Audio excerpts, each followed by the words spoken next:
Okay, I'm going to show the slideshow in this form. I usually have used big letters so people can see them pretty well anyway. And this gives me a little more flexibility from going back and forth to different things. When I put it in the show mode, it then forces me to turn it off in order to go show you a different document and so forth. So I don't want to do that. So I think you'll be able to see it well enough if I stay in the standard mode. And what's within the dotted lines is what actually going to be recorded. So the recorded version, if you ever watch the video, is only showing what's within the dotted line, so it actually will show it better. Also, if you, again, in case some of you don't know, I do upload all of these to YouTube, and all of these then get embedded back into Moodle. Hopefully all of you have had a chance to sign up for Moodle, because that's where your quizzes are and where your other assignments will be uploaded at. So if anybody has not signed up for Moodle yet, please, you can stay afterwards and I can help you through it if I need to do that. Or one of your colleagues, one of your peers sitting next to you could probably help you through it also.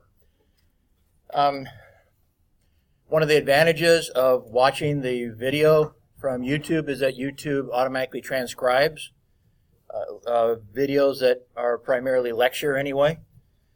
And so when you get to a YouTube video, again, being in this mode, I can flip over to there real quick.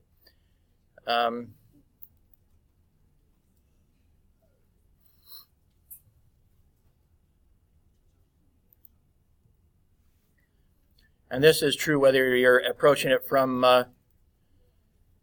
approaching it through Moodle or approaching it separately. It doesn't really matter. In this case, I'm just going to open something up, just something I've done in the past.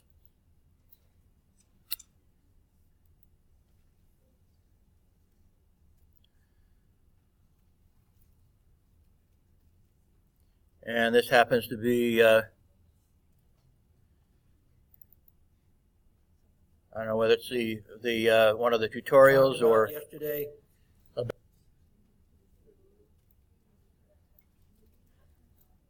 about where you come up with stories, because your assignment that will be okay. So when you come onto here, if you are wanting to read it while you're listening to it, you hit the CC button, and then your subtitles will come up so you can read. The subtitles are not perfect. They're doing it in an automated way, and I'm not going back through and trying to correct their subtitles. But again, if somebody needs to, let me turn off the sound here a second. The lecture is on Moodle. You need to sign up for Moodle, and so if somebody needs, they're not understanding me or whatever, they can watch the video version and read it. But again, as I started to say, you kind of have to be listening and reading and seeing if maybe they misinterpreted something I said, because quite frequently they do, especially pronouns, proper pronouns. They won't understand when I use somebody's name or something. They'll misinterpret that almost certainly because they don't have a good dictionary of proper names. So that they're going to almost certainly misinterpret. But other things, once in a while, they'll misinterpret as well. You also then could, if you wanted to, hit the ... here. And if you hit the ... underneath it, you can open the entire transcript. And so, why didn't it open? Oh, there it is. Okay, so the transcript, depending on how old the video is, recent videos put it on the right. Some in the past put it below. But you can also actually select and paste this whole thing into a Word document and have it, if you wanted to have all the notes perfectly, there is about it. I mean, again, with they're misinterpreting or mistranscribing some things, you can get the entire transcript if you want to. So those are some advantages to my putting this up on YouTube and back into Moodle, is that you can gain access to the transcription either as a full transcript over here on the right or as subtitles at the bottom, or closed caption is what they mean by CC, is closed caption. Same thing. So those of you who need it, take advantage of the YouTube version, and it may help you.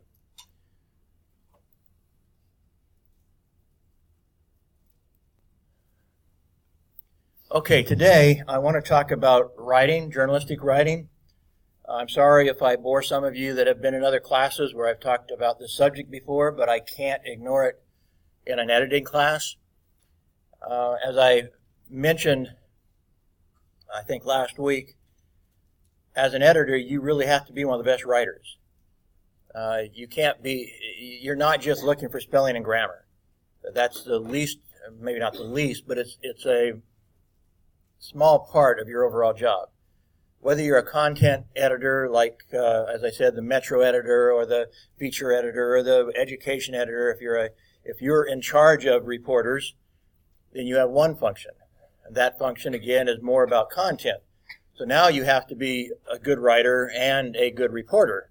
At least, maybe not a good reporter yourself. You can know how to report withohow having the right personality to be a good reporter. A lot of people how do I put this? Well, let me put it this way. Some people think you have to be a hard-nosed, ruthless person to be a good reporter. Ruthless may be true. I don't know. You have to be willing to write the story. And this kind of goes back to what I said with the problem of assigning beats for a long period of time. You can't be friends with your sources. You can kind of be friends, but if you are not reporting the news because you don't want to hurt a friend who you're in charge of reporting on, then you might as well quit your profession. At least go to your editor and confess that you better change beats, because you become too friendly with, if you're on the police beat and the officers have been accused of beating a suspect or something, and you're friends of the officers, and you can't write the story because you're friends of the officers and you can't believe they possibly beat a suspect or whatever, or maybe you even know they did, and you can't report that story because you're too friendly to them, then you can't be in that beat.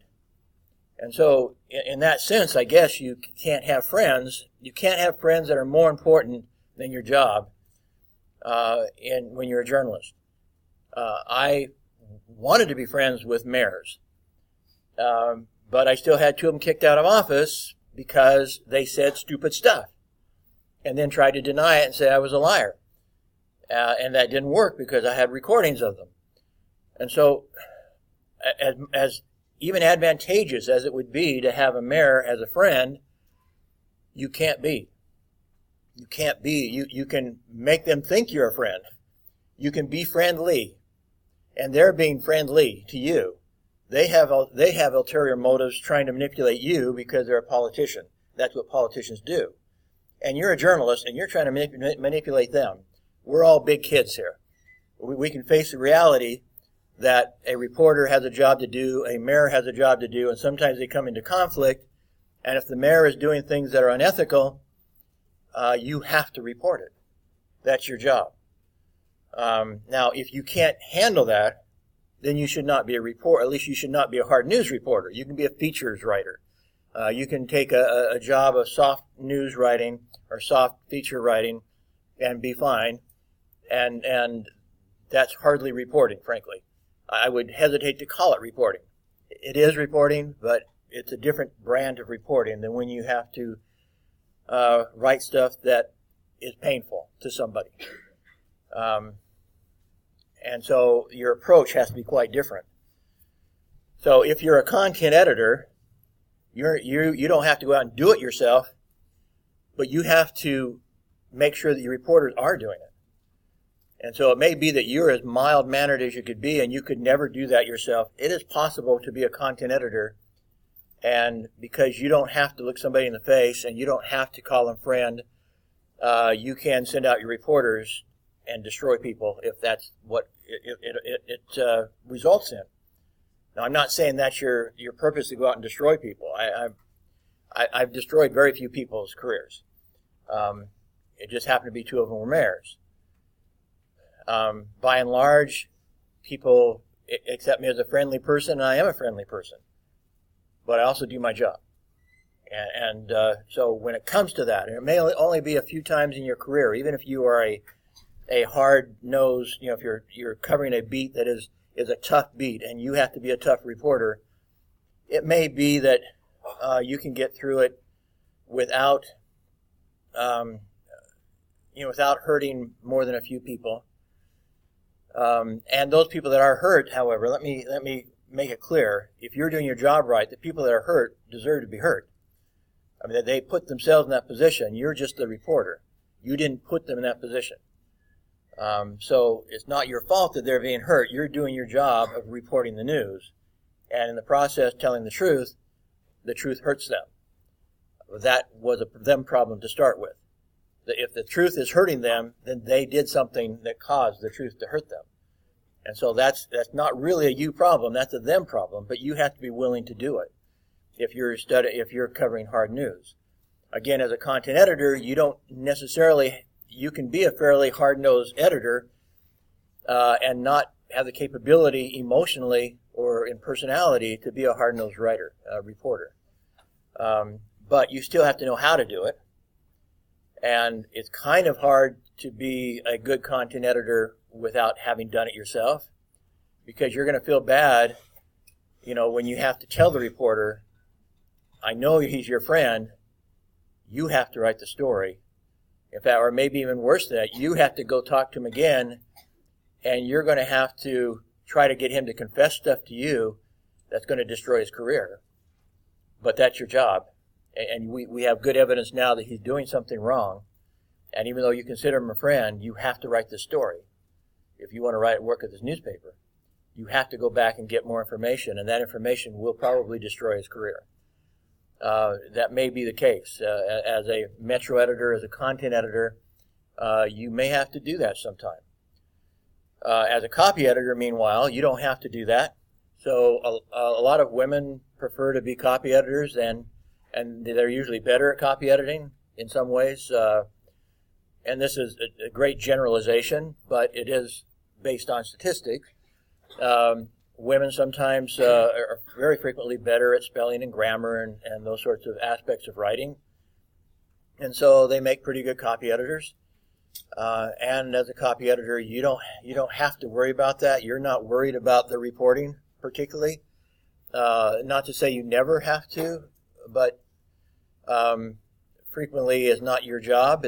You have a content editor handling that. So your job is to make sure that the spelling and grammar is good, the flow is good, and in that position, you have to be one of the best writers in the building, because now you're the last person to determine how that story is going to go out into the real world.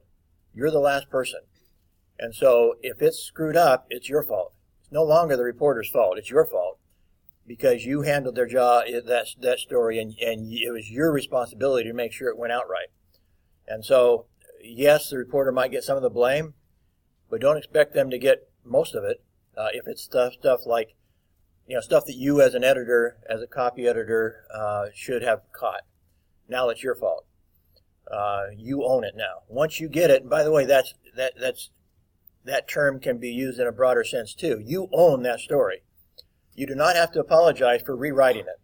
Even though I rarely, if ever, rewrote anybody's story, I did sometimes with what we call stringers that get paid only by the story, and frequently they do not have professional training. I would train them myself, and they would hopefully get to a point where they were acting as very well as professional reporters. But at least when they start, and even sometimes when they have been there a long time, it shows up that they did not have any professional training. And so I end up having to rewrite some of those sorts of stories when I was more as a weekly newspaper editor, hiring amateur writers and trying to train them up to be professional writers. Then I had to do a lot of rewriting. But in a daily newspaper where everybody's hired full time and they typically have a journalism degree, even though the editors complain about the quality of journalism graduates, they nonetheless hire mostly journalism graduates. And so some of their complaints aren't really, they may complain, and that may not be the true reality of it.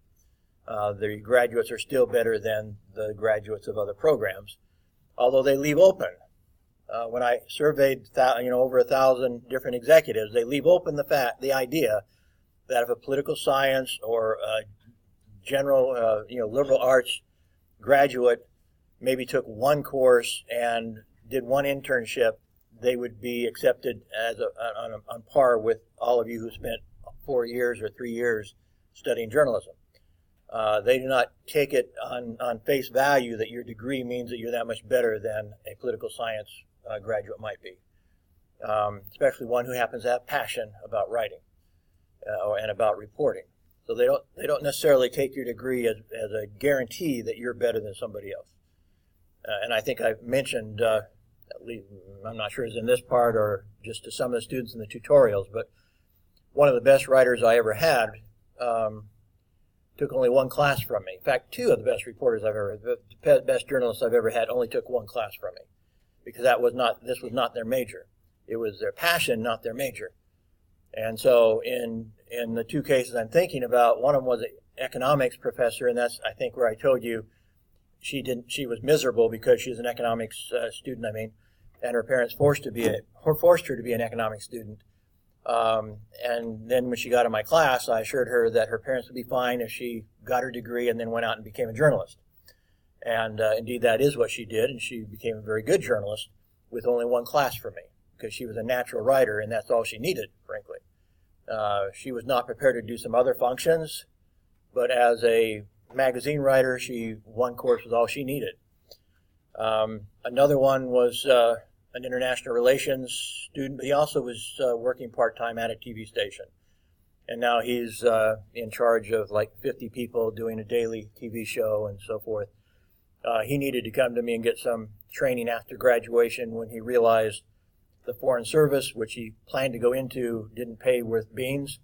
And he actually, just with his part-time work at a TV station, was able to go get a good job, much better than in the Foreign Service. And so he immediately switched his career plans from being a diplomat to being a journalist and TV editor, producer. So, yeah, some of my best students have not taken a lot of courses in this, but they've been natural at it and had other experience with it. Okay, so let's go on. So it is important that you understand how to both be a reporter, and you have to be one of the best writers, depending on which hat you're wearing, whether you're a content editor or a copy editor in those sorts of functions.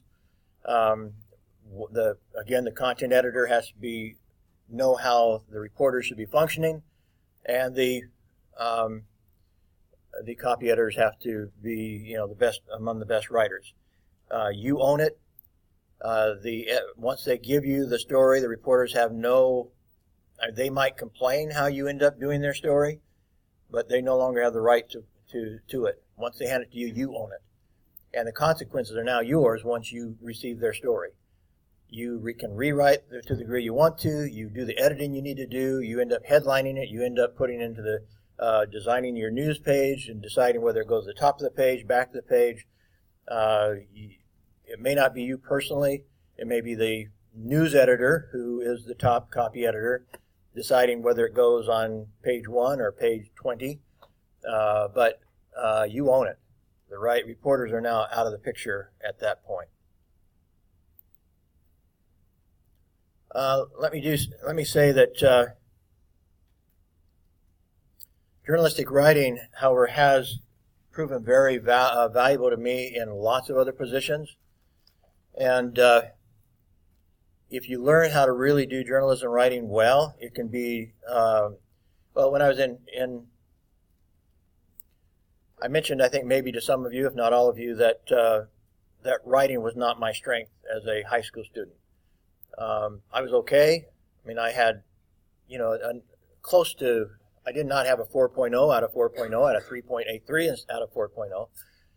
But when I struggled, it was more in the writing sort of courses than it was in the science and math courses. And so in nationalized tests, SAT tests, stuff like that, I was always stronger in math and science and weaker in writing. It was my passion that drove me, like the economics student and others, into journalism, not my skill level at the time. And when I got into college, I was taking a lot of English composition courses that were required. And again, I was still struggling with that. Again, when I say struggling, I'm not saying I never got less than an A-, I don't think. Maybe a B+ once, I don't know. But for me, that was struggling. And I didn't know what to do about it because I was doing my very best to impress the professors. And so my best wasn't good enough sometimes. And it was very frustrating to me. What else can I do? And so about that time, I started taking journalism classes. And journalism classes teach you not to try to sound smart. They teach you to try to communicate your message in as clean and clear a way as you can. Not to try to use the biggest words you can think of. Sometimes that you don't control adequately. Some of them that you don't really understand that well, and you're trying to use a big word to impress the professor. And so you use a big word when a small word could have been just as good. And you may feel like you're going to impress the professor by writing a complex sentence. And so you write a more complex sentence, trying to sound profound and smart.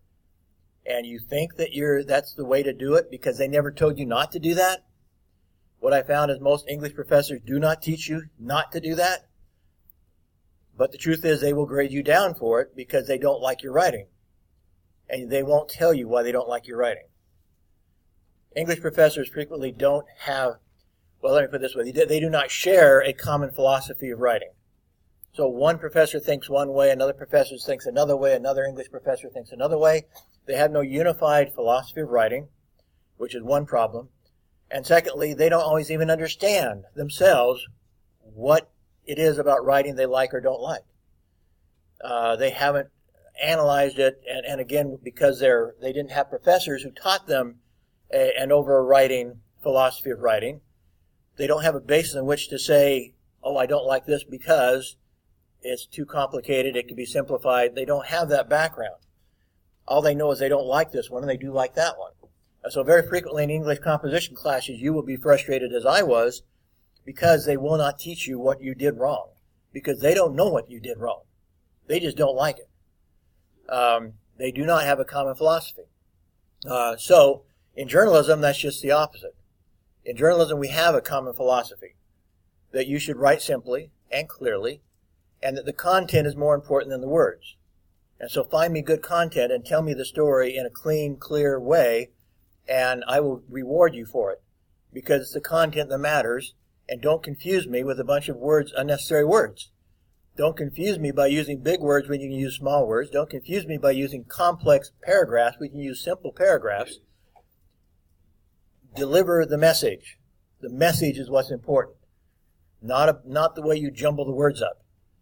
And so once I was taught that by journalism professors, I went back to my English composition classes and I started writing simply and started writing to communicate ideas, not to sound smart.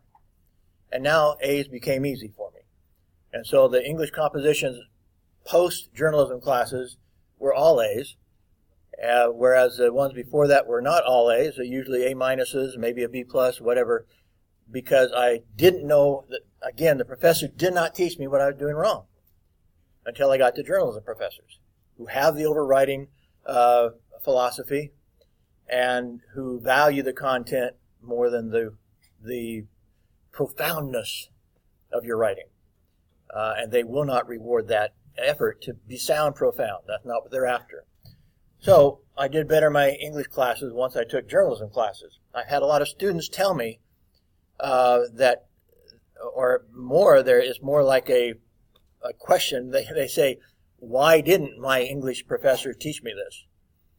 And again, all I can say is they don't have an overriding philosophy, so they don't understand it.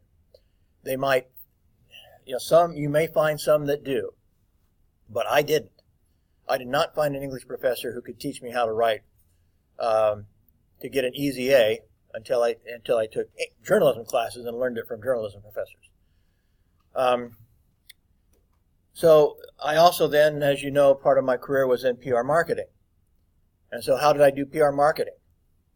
I don't think I ever took a PR class in my life. But I was very good at PR marketing. Why was I good at PR marketing? I was good at PR because I knew exactly what editors wanted. And so I wrote stories like I was a reporter.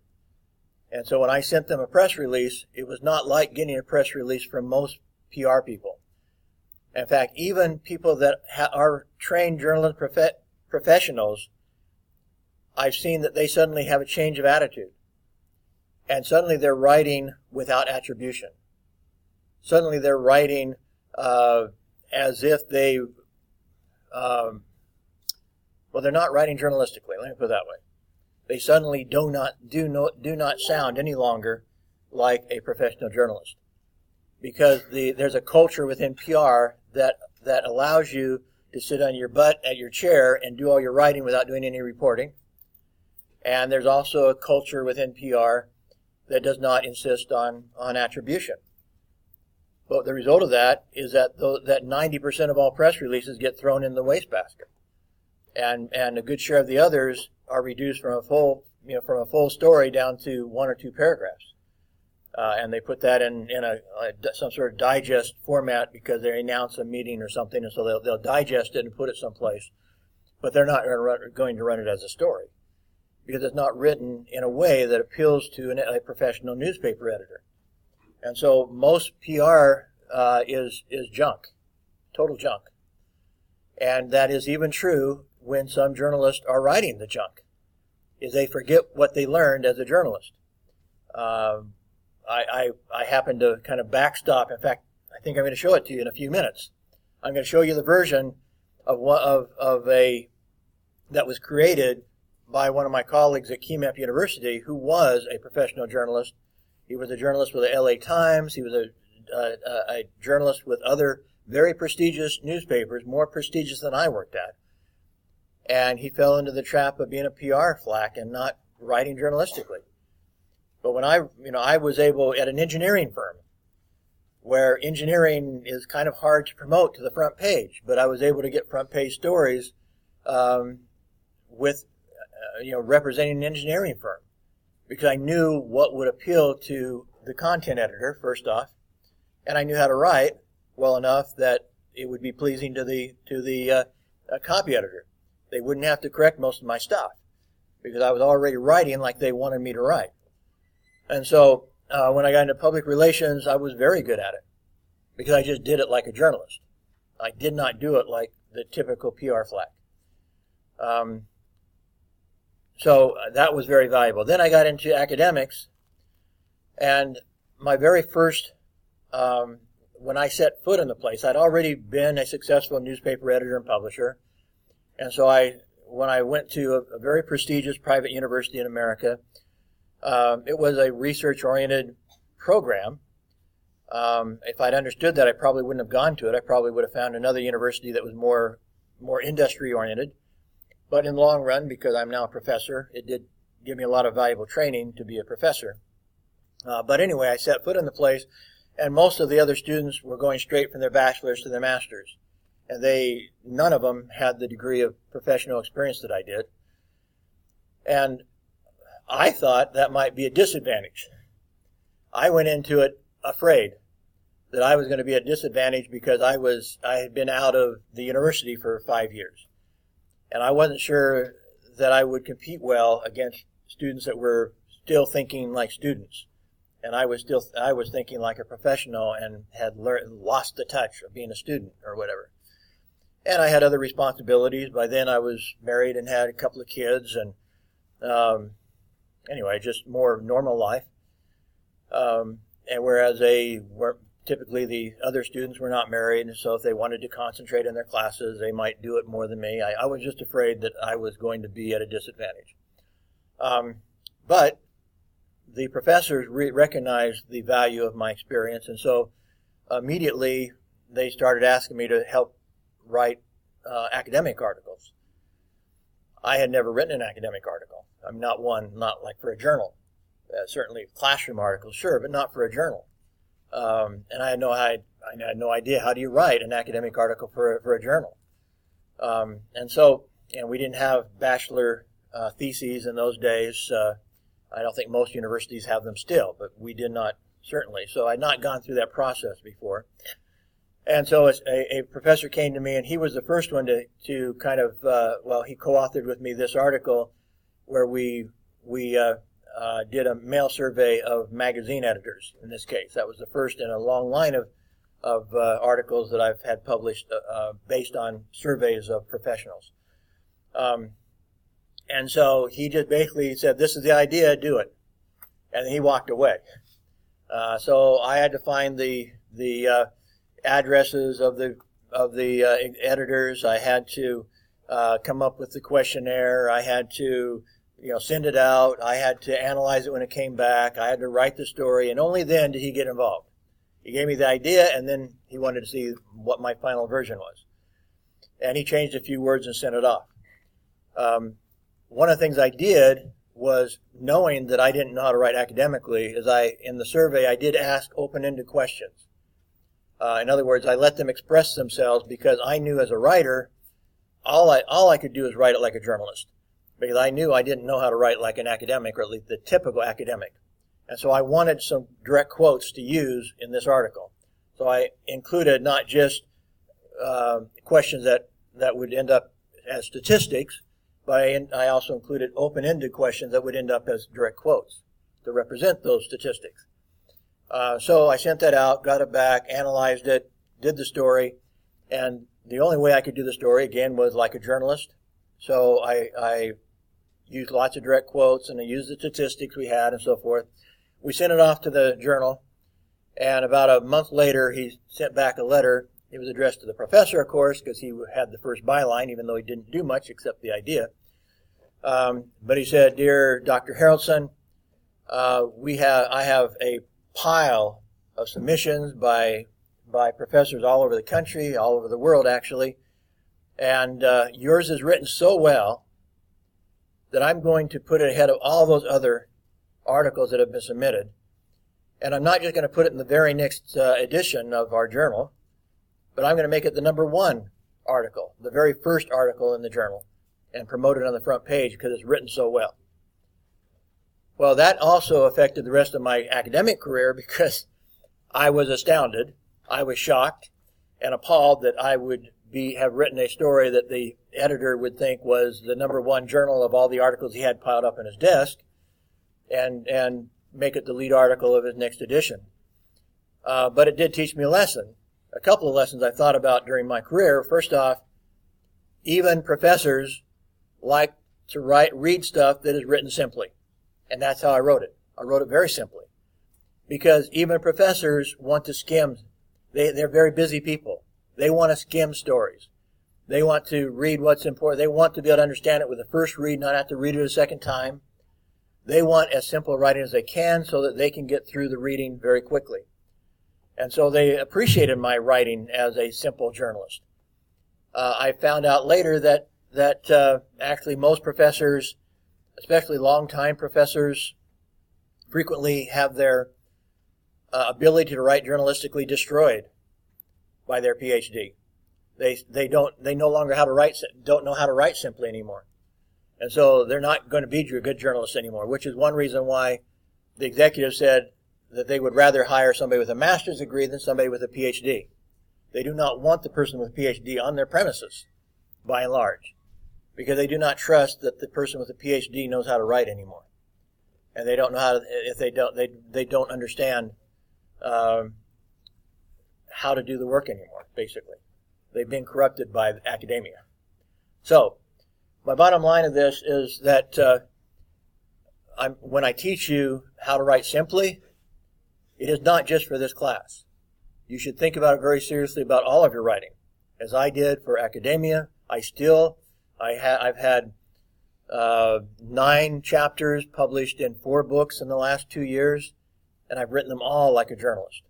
I've avoided trying to write any of them like an academic because I don't believe in that.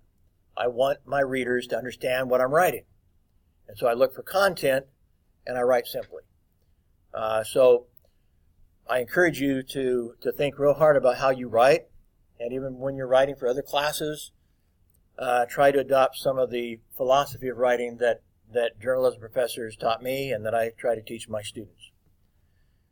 Okay, that took a long time to say very little, but I think it's important that you understand where I'm coming from. So some key concepts in Western journalism. See, I'm not covering it all. Let me.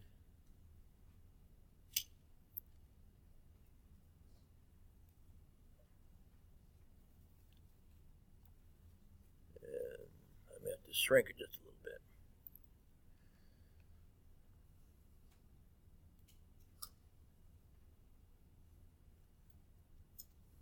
Okay, well, I think you can figure out what it says. Okay, so key concepts. First of all, I've kind of summarized it as organize to emphasize. That is, you're trying to find the whammy, you're trying to find the hook. That's your first job.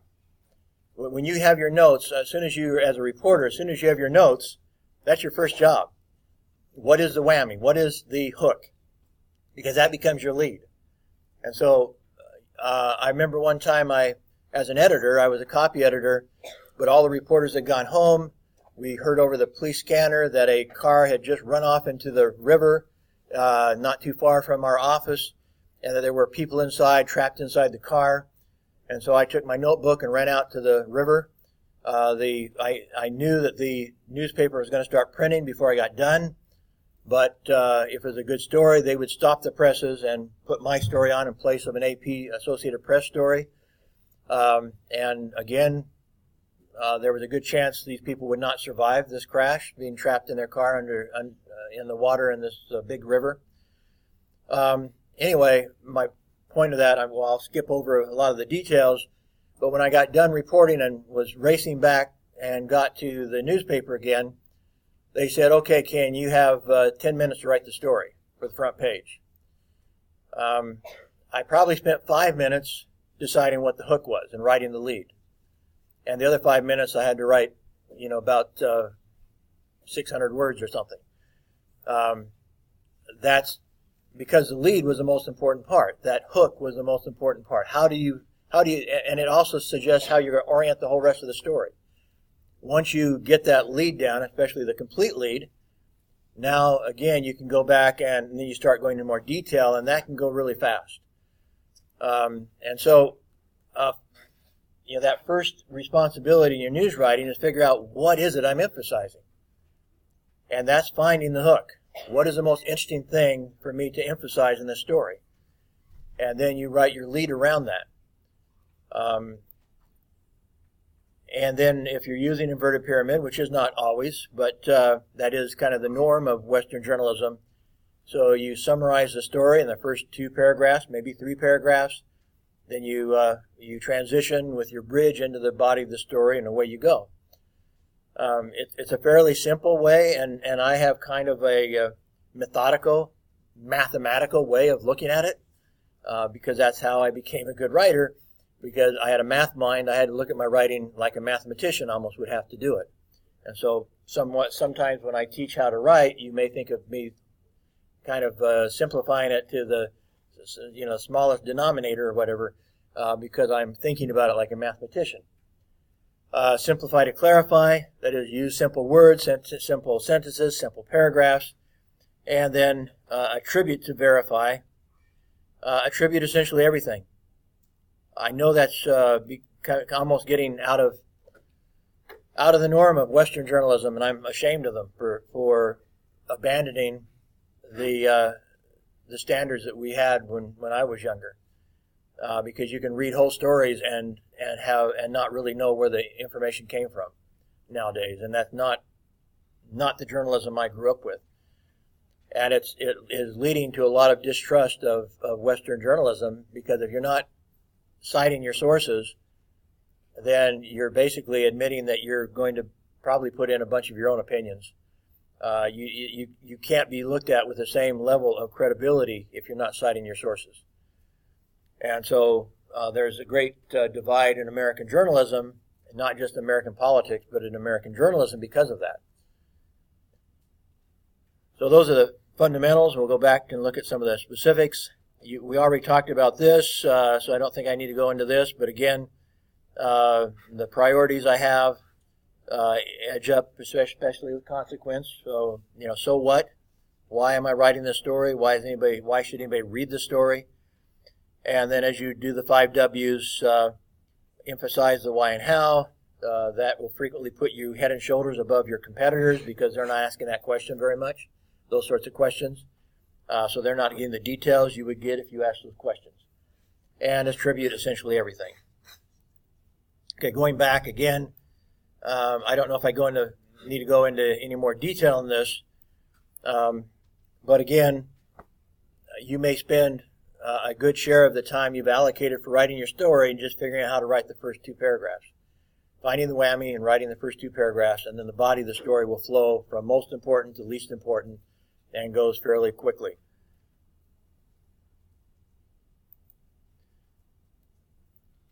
Again, we've talked about the inverted pyramid, and I've just described it again. Your complete lead is, as I told some of the students or some of the tutorial sessions, I don't think I told everybody, but basically there's a guy, I remember his last name was Huff, but I don't remember the rest of his name. He's the one that really promoted this idea of a complete lead. And so the standard before that was you should have the essence of your 5 W's in your lead. In other words, in your first paragraph. But if you try to cram all 5 W's into your first paragraph, it's going to be a 55-word lead. And that's not a good lead. That is then a complicated lead. So you right off the bat break the norms of the industry by writing a very complicated lead because you've tried to cram all 5 W's into one paragraph. And so with inverted pyramid, you do want to summarize your story in the first part of the story. You want to summarize your entire story in the first few paragraphs. But Huff said, don't try to push it into one paragraph. Make your first paragraph your strongest element. And that might be 15 words. And then use your second paragraph and maybe even a third paragraph. And he had an example of an 8-paragraph complete lead. Use many paragraphs as you need to summarize your story and then go into the body of the story. Now, typically that's 2 paragraphs. You can put your 15 or 20 or 25 word first sentence in one paragraph, trying to, again, emphasizing the whammy, emphasizing the hook. And then in your second paragraph, it can be longer. It can be 2, even 3 sentences to finish your summary of the story. You can kind of think of your first 2 paragraphs as the radio version of your story. I don't know if your radio stations cover news here, but when radio news is broadcast in America, it's typically, maybe 3 or 4 sentences. That's pretty much it. In other words, that's your complete lead. So when you write your complete lead, you've just written the radio version of the story. And then you can start over again and go into whatever depth you have to in the rest of the story. And that would be your body then. So you can kind of almost think of the complete lead as the radio version. When you're done with the lead, if you're writing inverted pyramid, it should be enough that it could be broadcast on a radio station. Okay, that could be your radio version, sincerely. And so if you've done a good job of summarizing your story in 2 or 3 paragraphs, you could just stop there. That could be where you stopped if you were on a radio station. Or if your editor needed to digest it for some reason, that's all they would run, is your first 2 or 3 paragraphs, and the rest would go because they didn't have room in the paper or whatever. Hopefully that's, you're writing well enough and good enough stories, they won't do that to you very often, but it's possible. And then the inverted pyramid overall, once you go into the body, understand there is no conclusion. You're just, wherever they want to cut, they can cut. And as a copy editor, they can't take the time to try to massage your story and save the conclusion. They can't do it. They're too busy. They have too many pages, too many stories to worry about. And so that is why inverted pyramid became the norm, or one of the reasons, is because as editors, you don't have time to mess with it. You don't want to have to rewrite it. You don't want to be building to a conclusion when you simply do not have the room to include the conclusion. And so an editor would literally, wherever they run out of room, they would go, cut it. It wasn't that long ago, including my first daily newspaper job, when they were still pasting up most of the pages. We were transitioning to digital composition of the pages. But we basically told them what to do. We want this story here, this story here, this story here. Here's the headline. And it would print out in pieces for the people in the back shop. And the back shop would piece it all together. So they'd have one strip, and I had to do this myself as a weekly editor initially. So they'd have a long strip of the entire headline, and they'd have a long strip of the entire story. They would put wax on the back of it, and they would literally paste up that page to make it look like what the final version should look like. And so they would fit in the copy and the headlines with wax in the back and adjust them, make sure they were straight. And they would get to the bottom of the page, and one of two things would happen. First off, you as an editor had to try to calculate as close as possible in advance, before it was printed out, how long that story was going to be, how much room you had, and so because you needed it to come out even. If you were a good editor, your stories would come out pretty even, or you would know in advance that story's going to get cut. They're going to cut the end of that story. I know that because you knew you didn't have the space. Sometimes then they would assign one of the copy editors in, not sometimes, all the time, in that situation, to go down into the back shop and decide where to cut the stories. And indeed, they'd have to make a snap decision. Do we need to protect anything below this point where we're at the end of the column? There's no more room for it. They're just going to literally take a knife and go right there. Where do we cut? And so the copy editor working in the back shop at that point would tell them, okay, typically they just say, okay, cut where at the end of the last sentence. And if you have to space out a little bit, cut and space it out a little bit, make it look good. If there's an extra, if there's a missing line or something, just make it, just balance, put the empty space a little bit between various paragraphs and make it end up even across the bottom. If they did a bad job of figuring out how long the story would be, they'd have to put in a filler. They wouldn't do that usually on the front page, but in an inside page, they would have little tiny stories, 1-inch stories or 2-inch stories, where they could just put that little story in to fill up the space that your story didn't fill up. And so they had all these little fillers pre-printed to put in where your story didn't fill up, because they were doing all this manually. So you as an editor was trying to figure out how to put this puzzle together, how they would put this puzzle together, but it would come out in strips, and they would have to do it in the back shop, and it was not a perfect science.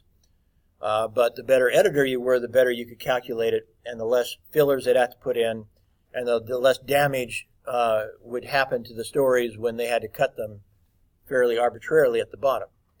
But another reason why they had to do inverted pyramid. Now, some of you in other classes have also heard the story that originally inverted pyramid was created during the Civil War in 1860 in America, where the North was fighting the South over slavery was one of the key issues, not the only issue, but one of the key issues was slavery. And during that, all that war happening within the United States, more deaths in that war than any, in fact, I think than all of the other wars we fought in since then.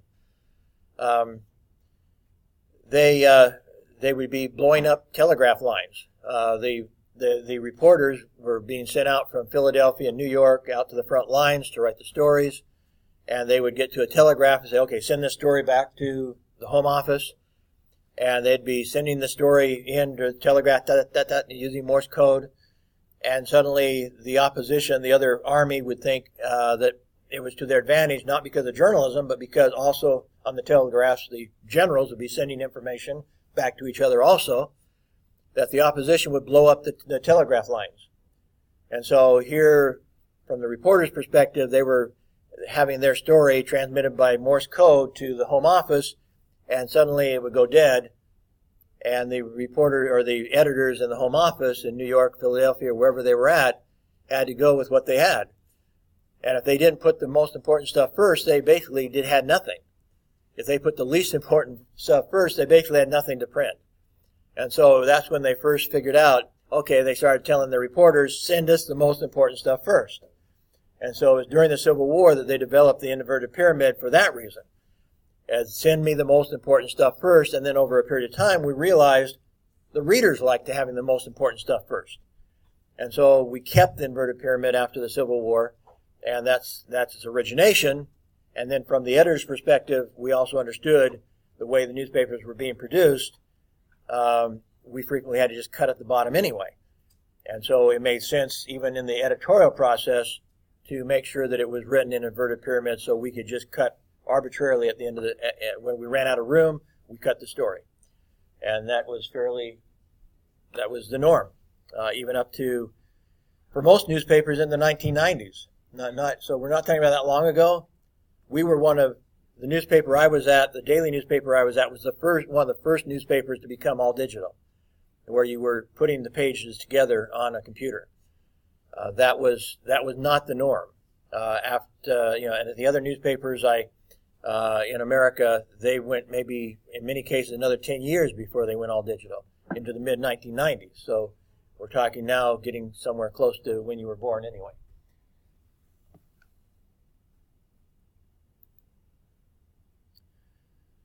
Do recognize that you're competing. Your newspaper or your publication, your TV station, whatever, your news medium is competing against all other news media. I mentioned before that what you're selling, the way that most news media make their money is by advertising. And what you're selling to advertisers is your readers' attention. That's what you're selling to them. You're not selling them numbers, and if a newspaper thinks they're selling them just the circulation, then they're idiots, and they don't know how to sell. They're selling people's attention. And if they don't realize, like I said, the publisher of the first newspaper I was at finally they had to sell out because they didn't understand that.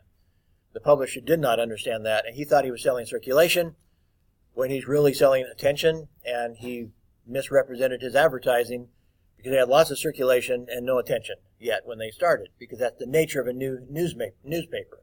You don't have people's attention yet. It takes a while to get people's attention. So, but meanwhile, no matter what medium you're at, and no matter how well established, you're competing against other media, and you're competing against other reporters in your own medium. How often will your story be on the front page?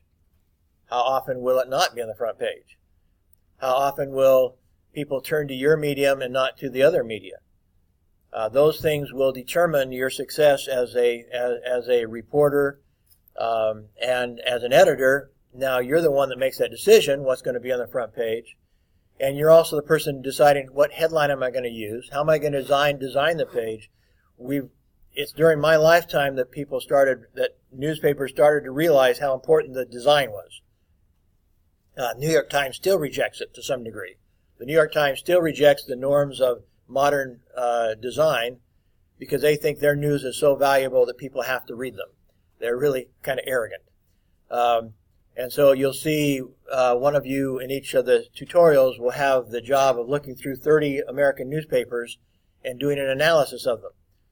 You will have listened to a lot of other presentations and had a chance to read and hear from me, what makes one layout better than another layout, one design better than another design.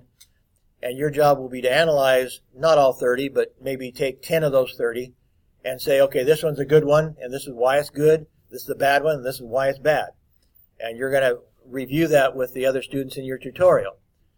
But that's also the reality of it.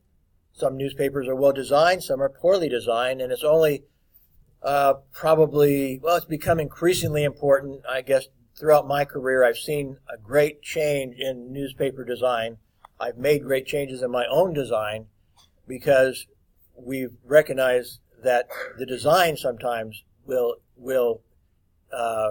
be the difference between whether or not somebody reads your medium, your newspaper over somebody else's newspaper, or in a video sense, watch your news rather than somebody else's news. How do you handle the design?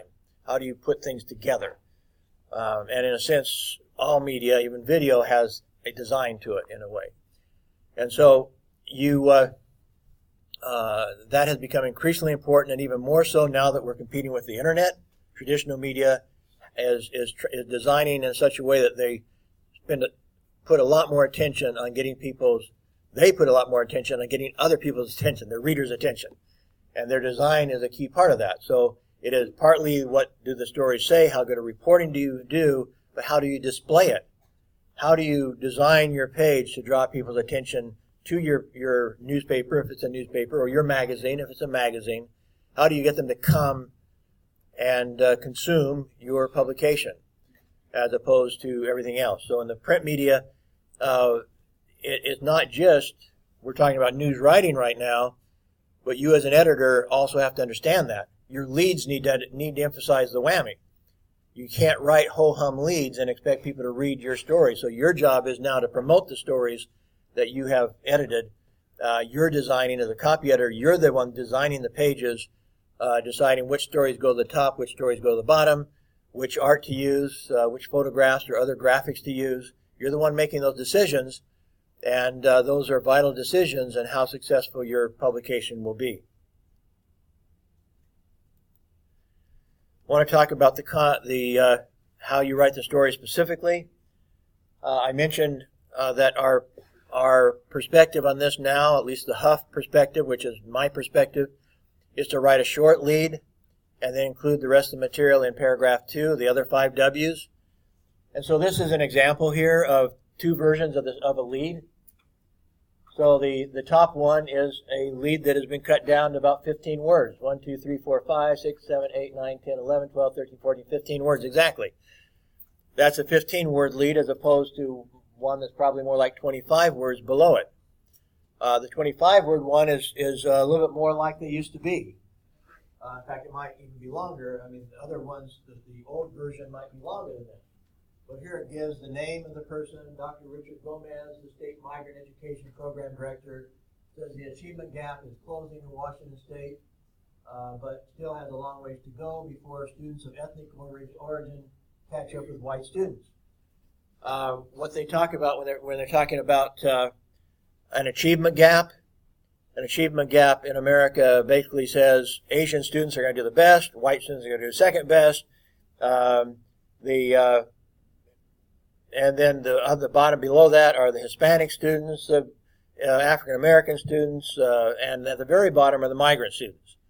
They're both Hispanic. Their English is not their first language typically, and they travel a lot. They don't stay in the same school for a long period of time. They don't build networks with other students or with teachers, and they do the very worst down at the bottom. So this was actually, this was a story I wrote for the publication I was doing for the state of Washington about the best practices of education. And so Dr. Gomez was, again, talking about how their new testing system was showing, and their new efforts in applying best practices in education was improving the other ethnic groups that are typically at the bottom. They were coming up in their standardized test. So you can choose between the Dr. Gomez and all the detailed version or the top version, and I'm saying take the top version. And Dr. Gomez, you can mention his name, you can put in the other information in paragraph 2. So you splice out, the top one is called a blind lead, in that you don't even mention your source by name, you mention him by position perhaps. Because very few people know who Dr. Gomez is. So his name's not that important. His name can go to paragraph 2.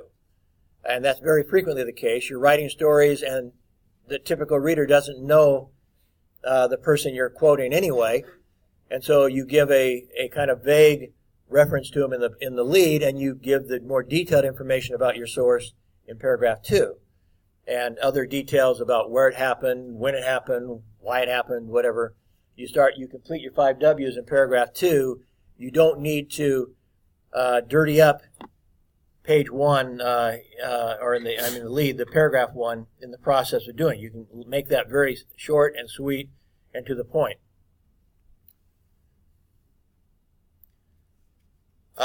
We did look at this the other day, but basically, again, as a reporter, again, as a content editor, you have to be telling your reporters all the time, pursue, pursue, pursue. And you have to tell them when they don't have enough information. And so as a content editor, when a reporter brings back the story and you go over it, you're looking at it for missing information. You're looking at it as a content editor, not as a copy editor, but as a content editor, you're looking for the missing information.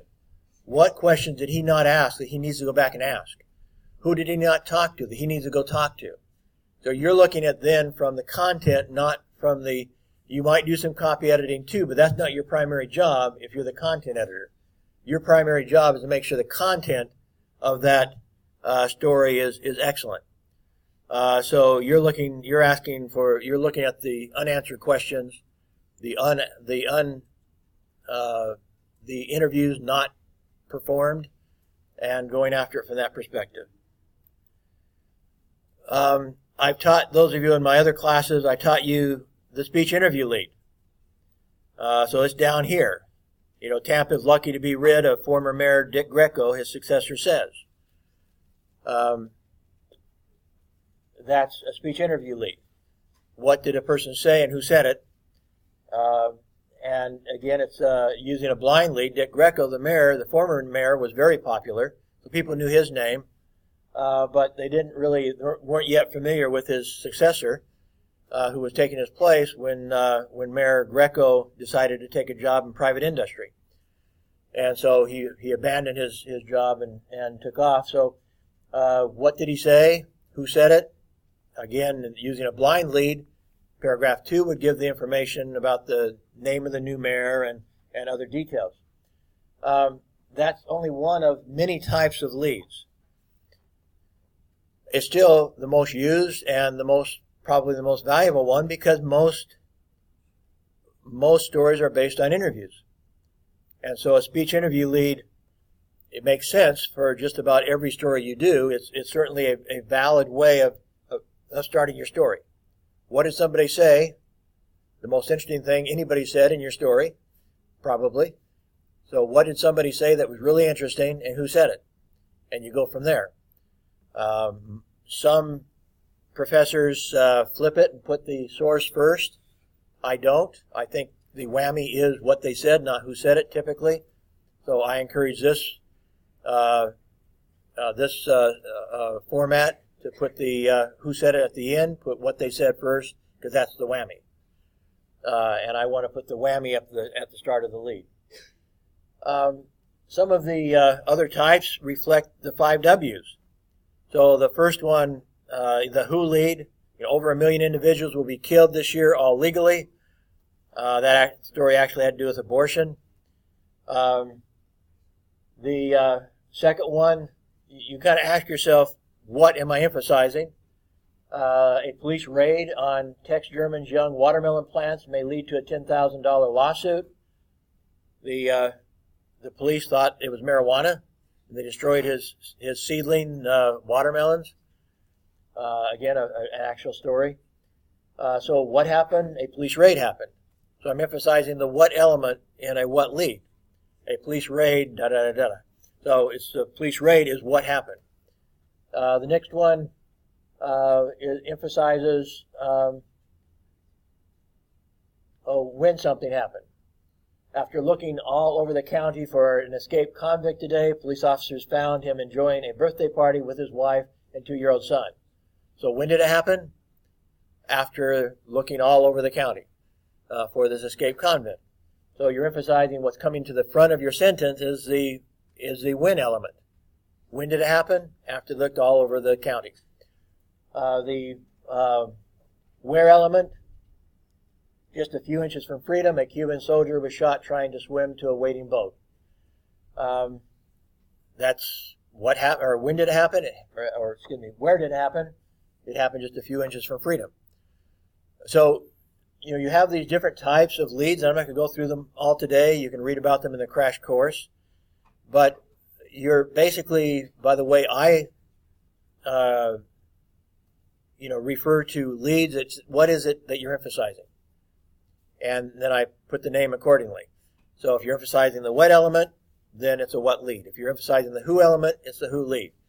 But you don't basically you're looking for, is there a element in this story that makes that the whammy? And so these are some this who, what, when, where, how leads are sometimes exceptional.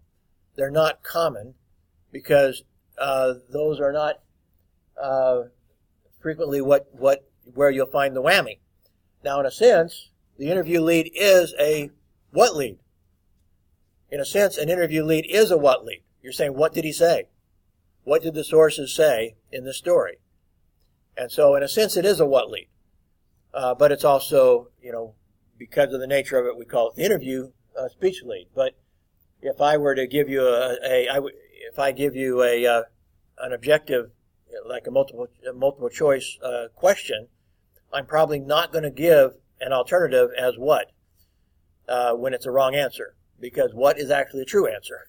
What did he say is a true answer to a speech interview lead. So I don't want to confuse. So I'm going to, if I'm thinking straight that day when I create that question, that will not be one of the wrong answer options. I will not put what in there, because what is actually a true answer to a speech interview lead. Contrast. The Eagles beat the Huskies, but fate stole the victory. More of a sports story. The how can be very interesting. This is where you can build some suspense into a crime story. For example, wielding sawed-off shotguns. 2 men held up a 7-Eleven store in Kennewick on Monday. So you give some description of what, how they busted into the 7-Eleven in America. That's like a convenience store. Used to also sell gasoline. Some do, some don't nowadays. It was in the old days, it was the one that would stay up late. We didn't have 24-hour stores back in the 60s or 70s when 7-Eleven came along. So 7-Eleven meant they opened at 7 and closed at 11, and that gave them the longest work hours of all the stores where you could buy milk and stuff like that. The convenience stores, like most service stations have nowadays, they sell that sort of stuff. Well, that started with 7-Eleven. So, anyway, 7-Eleven kind of became a brand that everybody kind of referred to any convenience store as being a 7-Eleven store, just because they were the first convenience store of that nature. Okay. Anyway, a cartridge lead is just extremely, extremely short, such as the president is dead. That's it. Maybe 4 or 5 word sentence is your cartridge lead, and not used very often, obviously. And the last one, an interpretive lead. You have to be very careful with an interpretive lead. Despite denials by Mayor Bill Bryce, recent activities suggest a political campaign is about to begin. Dragging it down to catch the last part again. Your paragraph 2 is going to have to give some evidence of that. You got to jump in paragraph 2 very quickly to support. In essence, you're not giving a source. This is the one you're not giving any source to. That could be debated. In fact, he will probably debate it. If he's not announcing he's running for a certain position, he himself, in this case, Bill Bryce, may deny what you just said. And so you better have some really good support for it immediately after you use a interpretive lead. So not going to be used very often. Some writers do more of that than others, but if you're a good interpretive writer, don't forget the facts. You need to get some sources, you need to get some credibility, you need to get the facts very quickly into that story to defend your lead.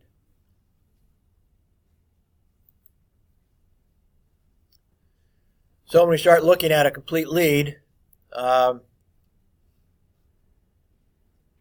look a little bit more like this.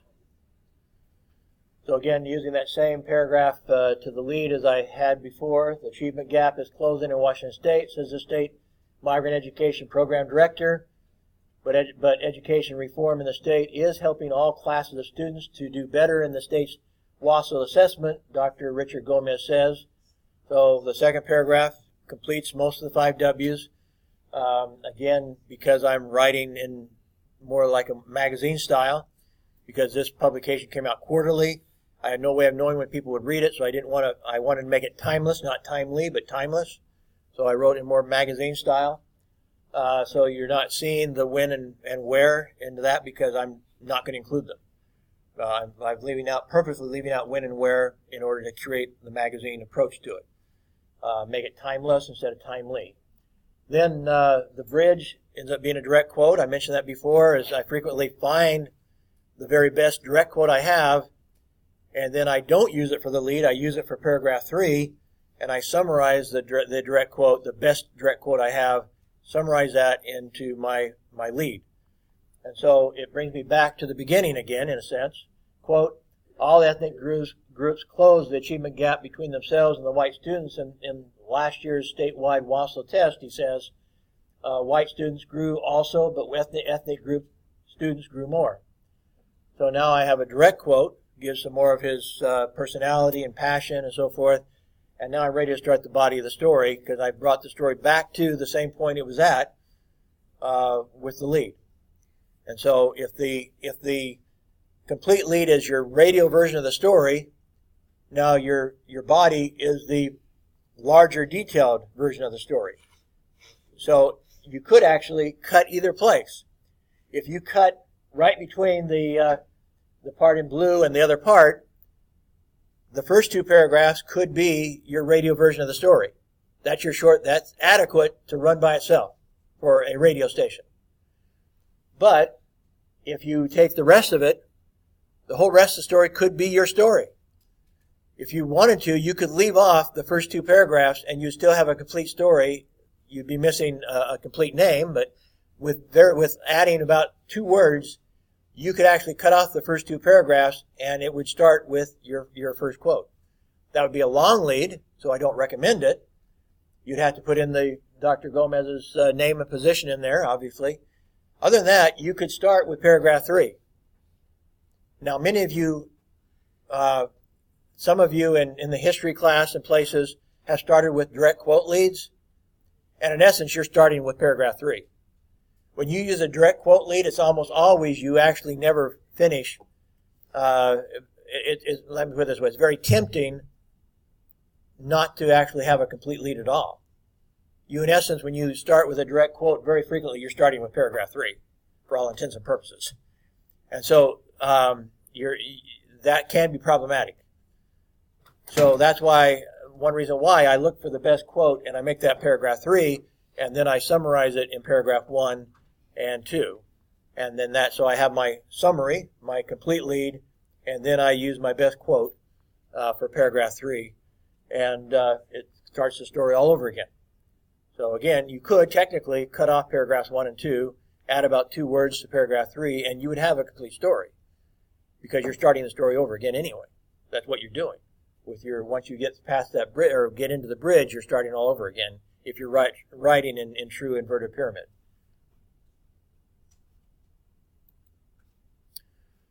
So again, not to beat a dead horse, but again, that's what it looks like then. Your lead, your complete lead, includes your lead, but it is however many other paragraphs you need to summarize your story.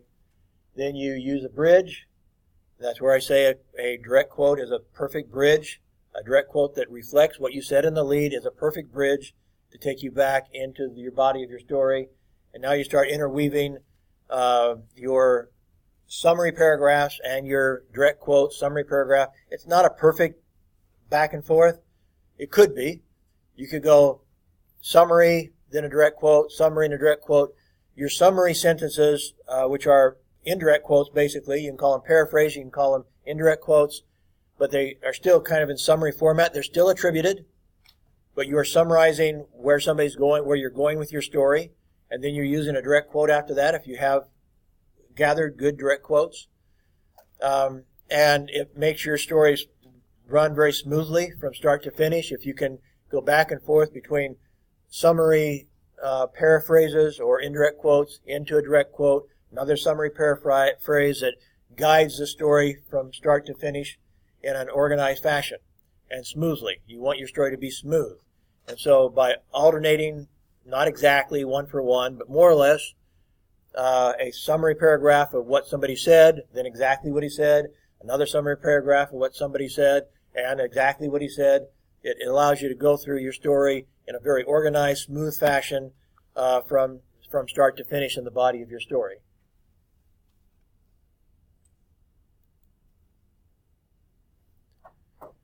Basically what I already said, so I'm not going to go through that again. Just an example of it. And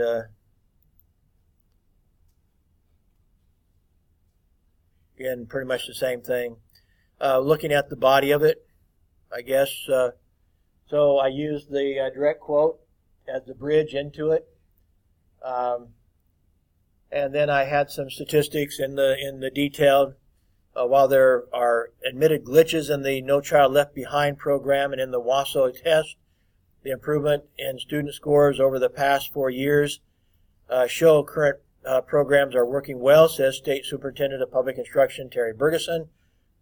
The number of white fourth graders passing the WASO's reading test in 2004, for example, increased by 6.8%, American Indians by 7.5%, African Americans 9.5%, Asian Pacific students 10.2%, and Hispanics 12.6%. Quote, bottom line, we had good growth and the achievement gap is closing. Dr. Gomez says it is good, but it will take more years of the same to completely close the gap. So not exact back and forth between quotes and indirect quotes, but weaving it back and forth allows you to smoothly take the story from start to finish. I mentioned the importance, and you will be part of your grade for your story will be, do you have good art? In this class, I want you to be thinking about the art side of your story more.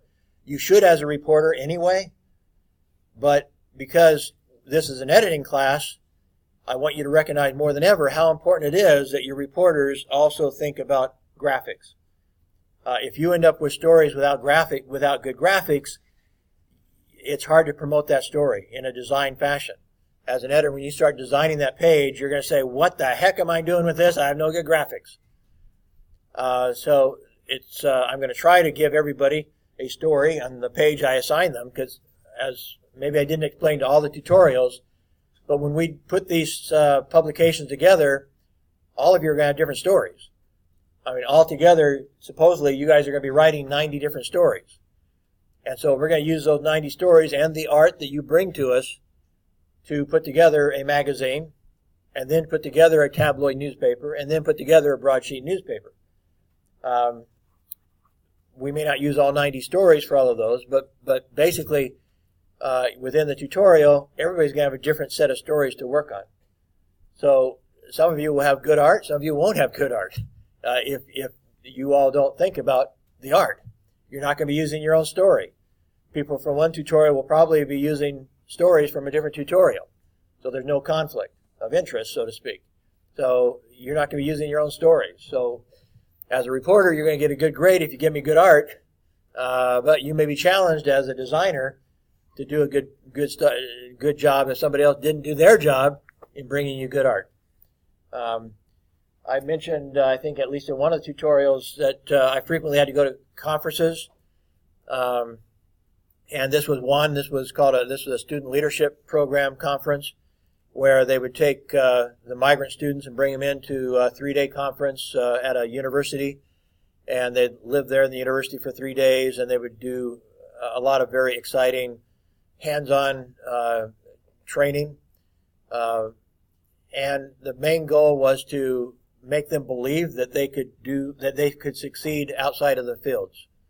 Most of their parents were working in the fields, harvesting crops, picking apples, cherries, cutting asparagus, things like that. And so the purpose of this was to convince them they could have a better life than that. The average immigrant or the average migrant student in America, it's about 50-50. About half of them will drop out of high school before they graduate. If they go through this 3-day conference, then 80% of them will graduate. And many of that 80% will go to college. So this 3-day program was extremely effective. I participated in it for 7 years and learned to love that program. I still have some of the curriculum in case I want to use it for something here or anywhere, because it was a award-winning curriculum that helped students who were challenged to believe in themselves and believe in the possibility of success that their parents didn't believe they could achieve. And so in many cases, their parents were their worst enemies. Their parents were encouraged them to drop out of school because their parents did not believe they could succeed, even in America, where they were at. So, but after the 3 days, here's this, this athlete who actually didn't even want to come to he thought it was stupid. He didn't want to come to the conference. And by the end of the conference, he was in tears, hugging his mentors. And to get that picture, I took probably well over 400 pictures during that conference. And ultimately, this was my front page picture. Trying to be in the right place, the right time, invade somebody's privacy, and have that picture that represents what this whole story was about. That picture is also part of the whammy, so to speak. That picture depicts the whammy. As I mentioned, at least in some of the tutorials, my key to effective photojournalism, first off, do not take posed pictures, and secondly, take lots of pictures. And hopefully you can capture something like this that is going to tell your story in a graphic way that will draw people into that story. So don't be shy about taking pictures. Invade people's privacy if you need to, whatever. But get some good art for your stories, and it'll do all of you a favor. When I talk about simplify to clarify, I sometimes compare it to a pitcher of juice. And I know some of you have heard this analogy before, but to reemphasize it, it's as if water were words. So in a good version of a lead, or in a good version of any paragraph in your story, if you've written it clearly and simply, it's like a good pitcher of juice.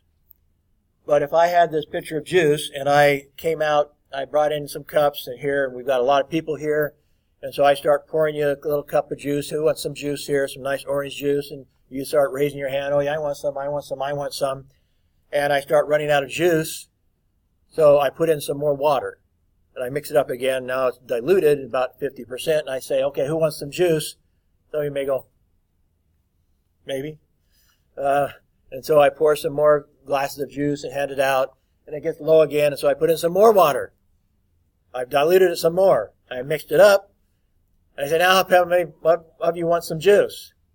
And now nobody wants to raise their hand anymore, because you know what I did to that juice. I diluted it to where it doesn't taste like juice anymore. It tastes like, well, what's it taste like? I don't know. It tastes like kind of impure water. Worse than water, perhaps. That's what you can do with words. If you throw too many words into the story, you're diluting it like too much water in the juice. You're diluting it to where it starts losing its power. And that's why that 15-word lead is better than that 30-word lead.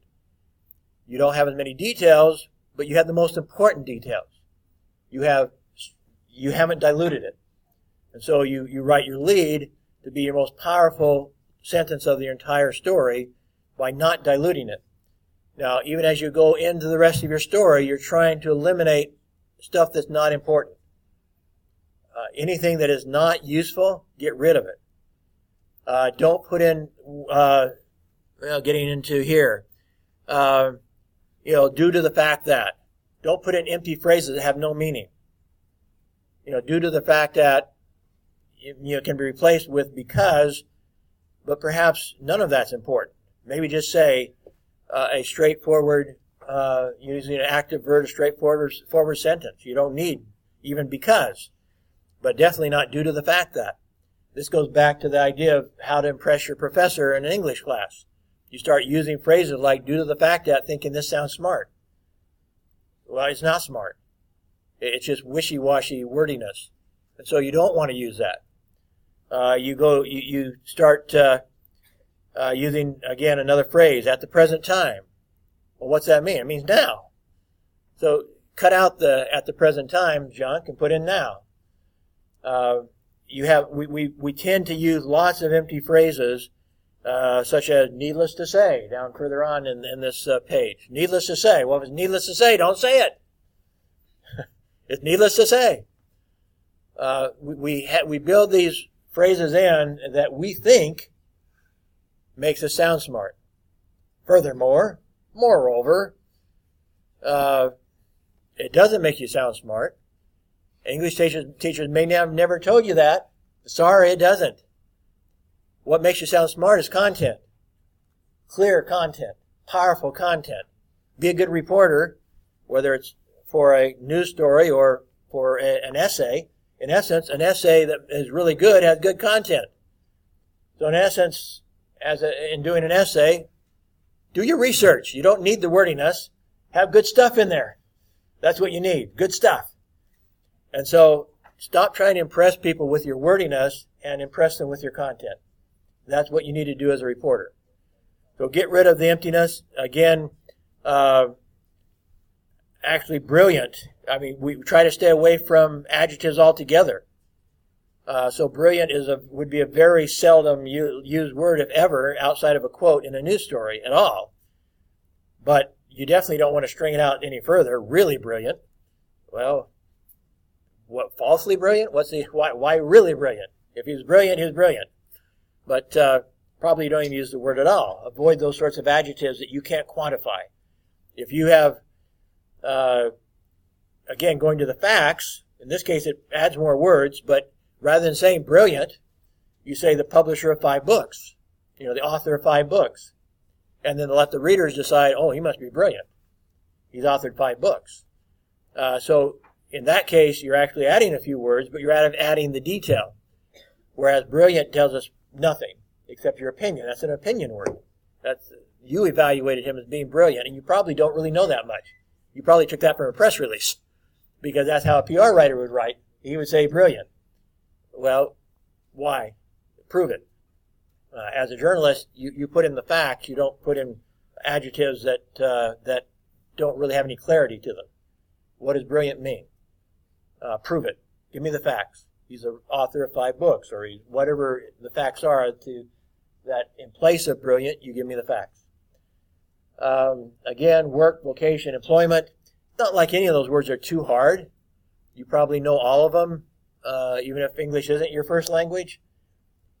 But overall, if you start using the big words instead of the small ones, what you're trying to do is impress your teacher. And in journalism, that's not what you do. And so bring it down. That doesn't mean you can't use employment in a story. But overall, don't try to use the biggest word when you can use a simpler word. Once in a while, using employment instead of work, that's fine.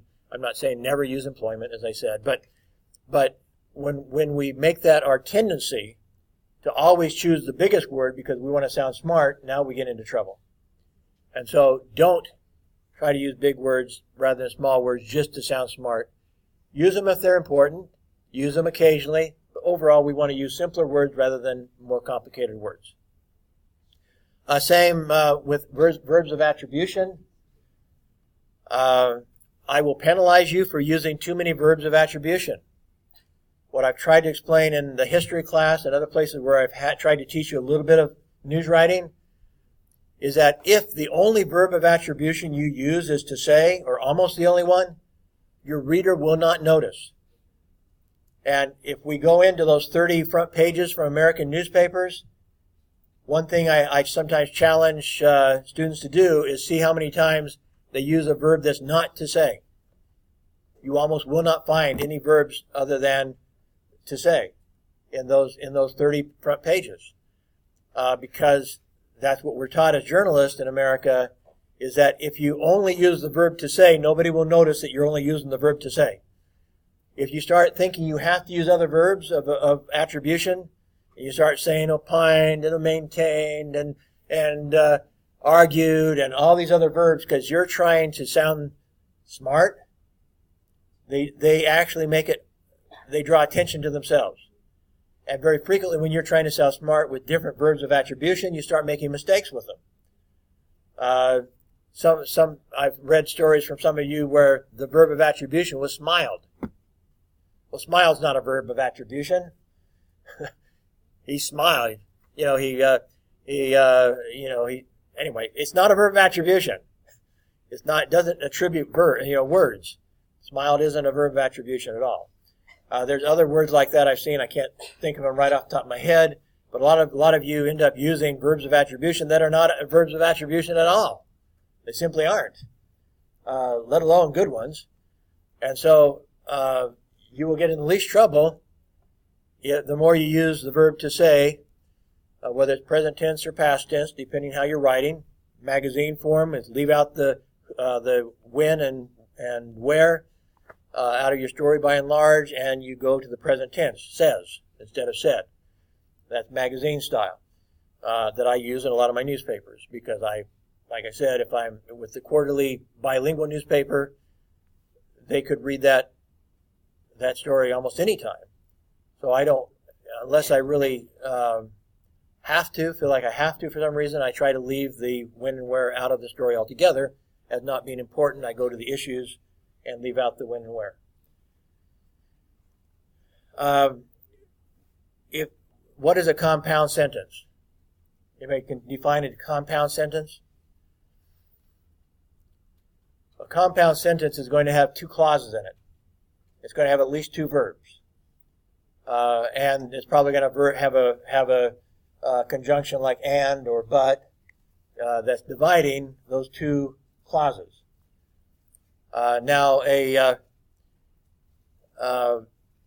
The clauses could be independent or they could be dependent clauses. So, for example, I went to New York and watched a play on Broadway. Okay, that is the second clause, has its own verb, watched, but it doesn't have its own subject, therefore it's a dependent clause. If I said, I went to New York and I went to a show on Broadway, I repeated I, therefore they're now independent clauses. Because either one, you could put a period there and they would be a sentence unto themselves. In either case, if you're using, that's a compound sentence. In either case, if you're using a compound sentence, ask yourself if it's important to use that compound sentence. Or if it'd be better to cut it into two sentences. Very frequently, you're better off cutting into two. Not always. I'm not saying always have simple sentences. But most of you write too complex of sentences. Sometimes you have three clauses in one sentence. And then it is definitely too long. If you find yourself with three clauses, in other words, using and or but, more than one of those conjunctions, and three verbs instead of even two verbs, now you've gone too long. Almost never will I appreciate a three-clause sentence. Almost by definition is too long.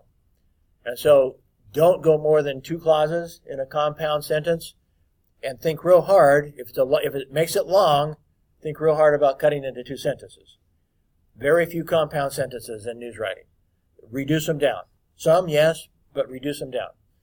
And question yourself. When you see a compound sentence, ask yourself, should I have that compound sentence here? Should I cut it into two sentences?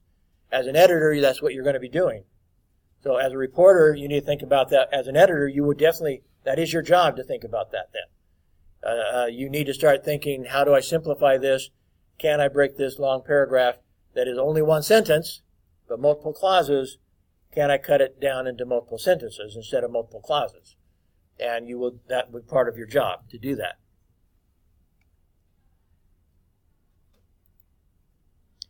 And again, attribute. This is, I need to bring this down a little bit more. This is the example from where I lived before, Almaty, Kazakhstan. This is the example done by the other journalist, former journalist, who was then actually, when he did this, he was the dean of our college. But when you go in here, you find no verbs, no attribution. He was promoting this as a good example of a press release.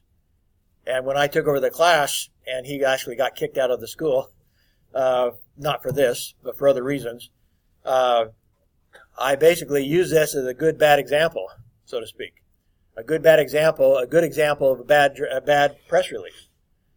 because there is no attribution in this. And then I would give my version. Oops, I put it in the wrong place. Okay. No, that is. So that's the wrong way of doing it. Yeah.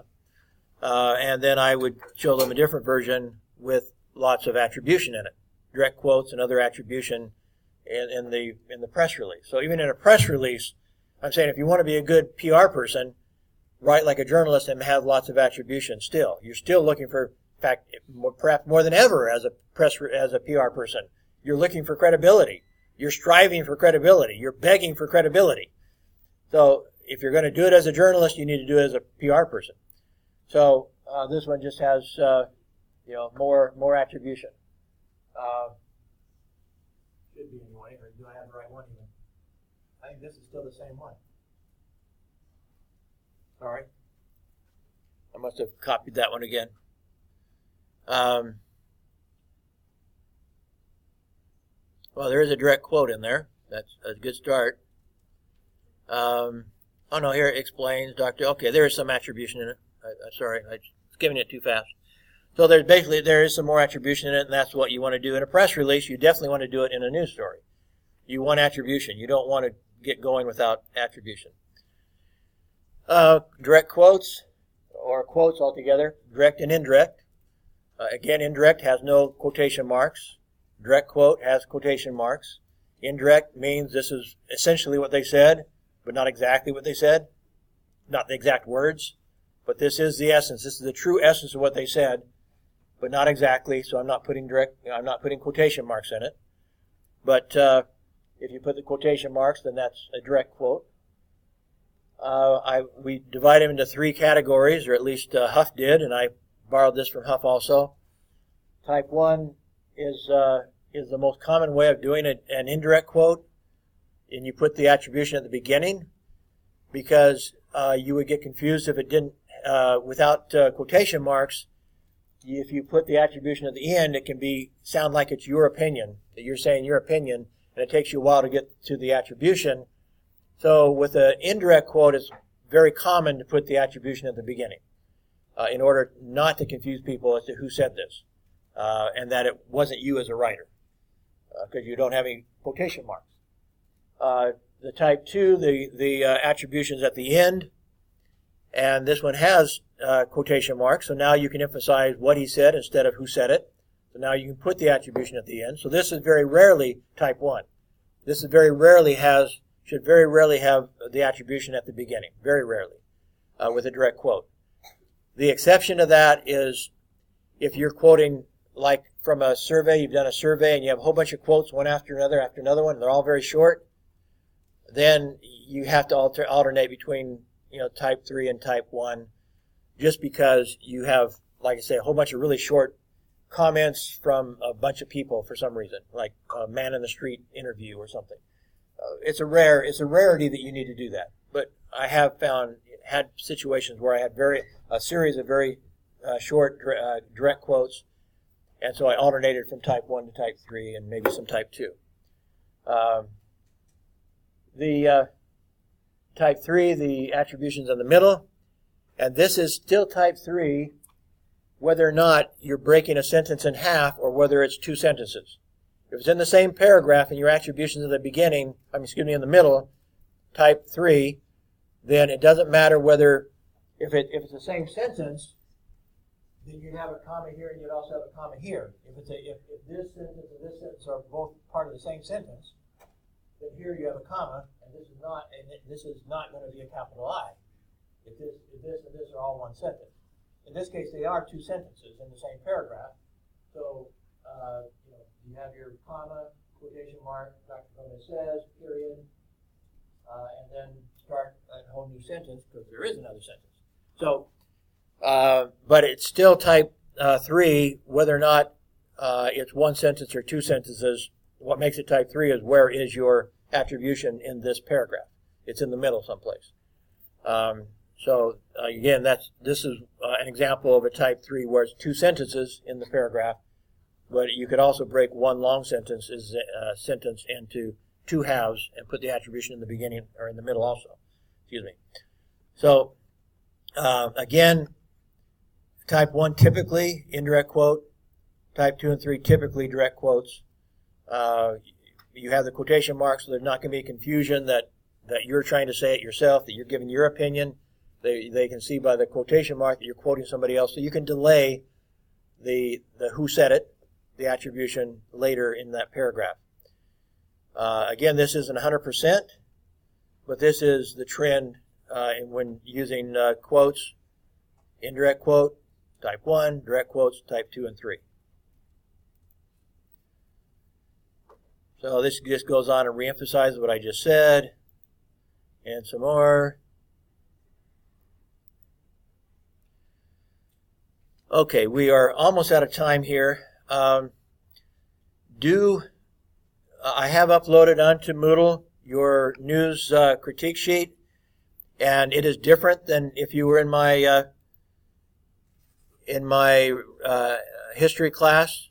I've changed it somewhat. So here is the news writing critique sheet for spring 2018. You will see here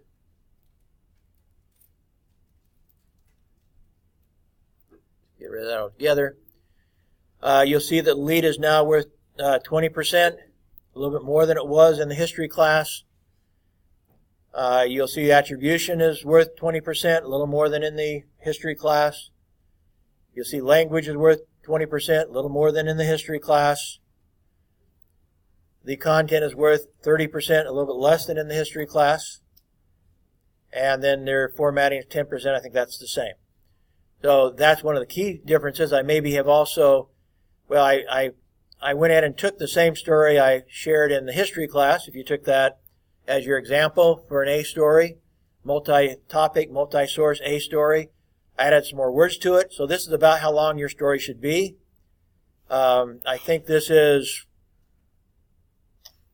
maybe this one got up to, let me see what I say. What I say up here is that your story should be at least 600 words, and I think the story I ended up with was closer to 700. So it's a little bit longer than what you need to be thinking about, but this is an example of a multi-topic, multi-source, A-quality news report. I still used, and truthfully, some of this is made up, but that's not, you can't make this stuff up in this class. I did make up some stuff in this example. So don't take that as a permission to make stuff up. No, you can't make stuff up. But this is an example of the writing, not an example of the content. And so I added some more content to it to make it add up to about 700 words. Also, I want you to, what you're required to, one of the changes in this is that you are required to give me your sources and give me enough information that if I wanted to, I could contact them. If I think you're making up your story, I'm going to be contacting them. So don't make up your story. And also write a caption if you have a photo that needs a caption. Now, if it's just a mugshot, then maybe you don't need it. We might just use a name line underneath it. If it's just basically head and shoulders, maybe all we'll use is a name line. But if it's if there's action in it, which I encourage you to have some action photos in the sense of even the mugshot, I'm saying have somebody talking, have them doing something. Don't have them just smiling at the camera. I hate that. But also try to, if you, as an example I used in the tutorial, if you are doing a story about a professor, get into his classroom. Go into his classroom and take 50 pictures of him in his classroom. You don't need to use all 50, but some will be blurry. Some of them he'll look funny. But if you're trying to catch him naturally, take lots of pictures of him in his classroom. Try to get that environment. If you're going to stage a picture, as I mentioned, take him in front of one of these nice buildings, or take him out by the lake, or take him someplace, go into his office, talking to a student. Find it fairly natural and make it look natural, even if you're staging it. Make it look natural. We do need that sort of a picture for the top part of the paper. We can't just use mugshots every place in the story. So you need some pictures that look more, have more environment with them. So whether it's in the classroom, tutoring somebody, or counseling somebody, or maybe out, playing basketball, whatever. If he's If a professor does something for exercise, swimming or something, you can take a picture of them in that environment. Get away from the standard, perhaps. But you need to be looking for a picture that could be at the top of the page, which is not just head and shoulders. So you need to look for both. You can get head and shoulders, zoom in and get his facial expressions and stuff as he's teaching the class, or you're talking to him and you're taking those sorts of pictures, getting some natural expressions on his face. But also think, how can I get a top-of-the-page story or a top-of-the-page photo with him also? And that's maybe more challenging, but you need to think about that, because you're going to turn around and you're going to be the editor to have to put out that page. You need some good photos, some good art, and maybe it's not photo at all. Maybe you have something else. Maybe there is a graphic that he's talking about something specific, and it's a graphic in one of his PowerPoint. You can export a PowerPoint slide as a JPEG or as a TIFF by just doing Save As and then change from PPT, from your PowerPoint presentation, to TIFF, and it will export a slide from a PowerPoint. And maybe he's talking about something, and maybe he has a slide that would be a top-of-the-page graphic. I don't know. That's not going to be very common, but it's possible. So you need to think of different alternatives for how to get top-of-the-page art. Otherwise, your story is not going to be on the top of anybody's page if you don't give me a top-of-the-page art. Somebody else is going to be there. So while we like to organize our page by importance at the top, if there's no art, we can't. Unless we go find some other art and have a standalone piece of art or something, then we possibly could. But we need some better art for the top of every page if we can find it. So think about that. Okay, so go through that. I did make some changes, as I said, that were important for you to know, and this is what I'm basing your grade on for your story. But it also teaches you what I think about how to write a story. So this is important. You can expect this sort of stuff to be on a quiz, because this is so important. This is how you're going to be graded, and these are principles that I live by. So you can expect some stuff out of this to be in a quiz at some point. Okay, we're out of time. I think we've more or less covered what I needed to cover today. We'll see you in your tutorials, and we will. Some of you have presentations. I think 2 tutorials have student presentations scheduled this week. 2 do not. But I'll try to cover that same material. If students aren't presenting it, I'll try to cover what they're covered for your quizzes and stuff. Okay, obviously I need to leave. They got people coming in. I will step outside into the hallway, though. If anybody has questions, you'll have to ask them to me out there. Thank you.